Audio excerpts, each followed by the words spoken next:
நான் இங்கே சென்னை விருகம்பாக்கத்தில் இருக்கேன். நான் வந்து ஒரு ஆட்டோ ஓட்டுறேன். என்ன சொல்கிறது, எல்லாருக்கும் ஒரு ஆசை இருக்கும், முன்னால் ஒரு சொந்த இடம் வாங்கினாங்க. அது மாதிரி நானும் ட்ரை பண்ணிட்டே இருந்தேன். அப்போ தான் வந்து ஃபேஸ்புக்கில் வந்து பார்த்தேன், சத்யா எலிட் இது மாதிரி பார்த்தேன். இப்போ அப்டவுன் நினைக்கிறேன், இந்த நெமிலிச்சேரி பக்கத்தில், அதான் பட்டாயிரம் பக்கத்தில் வந்து அந்த வியூ இது வந்துருக்கோங்க, டைட்டில் பார்க். அது பக்கத்தில் வந்து பார்த்திங்கன்னா இடம் வந்து அப்டவுன். நம்ம போய் ட்ரை பண்ணோம், இடம் கிடைக்குமா வாங்க முடியுமா, அதை நம்ம ஆட்டோ ஓட்டுறோம், கிடைக்குமா தெரியல, ட்ரை பண்ணி பார்த்தோம். அதுக்கப்புறம் வந்து ஓகே ஆகிடுச்சு இடம் வந்து. ஓகே ஆனதுக்கப்புறம் நம்ம கையில் பணம் அந்த அளவுக்கு கிடையாது, இருக்கிறத வச்சு வாங்கலாம்னு பார்த்தாலும் என்ன சொல்கிறது, லோன் அரேஞ்ச் பண்ணி கொடுப்பாங்கன்னு கேட்டேன். அப்புறம் லோன் அரேஞ்ச் பண்ணி தரேன்னு சொன்னாங்க. அதுக்கப்புறம் ஒரு 2 நாள்லேயே வந்து லோன் வந்து ஓகே ஆகிடுச்சு. ரொம்ப சீக்கிரமாகவே லோன் அரேஞ்ச் பண்ணி கொடுத்தாங்க.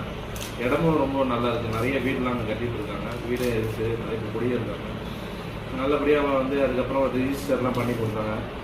ரிஜிஸ்டர் பண்ணி கொடுத்து நல்லா நமக்கு எவ்வளோ சீக்கிரத்தில் முடியுமோ வாங்கி கொடுத்து அந்த முன்னால் கனவை நிறைவேற்றிருக்காங்க. ரொம்ப நிறைய 2 பொம்பளை பசங்க வாங்கி இது மாதிரி வாங்கினது ரொம்ப சந்தோஷமாக இருக்குது. ரொம்ப நன்றி.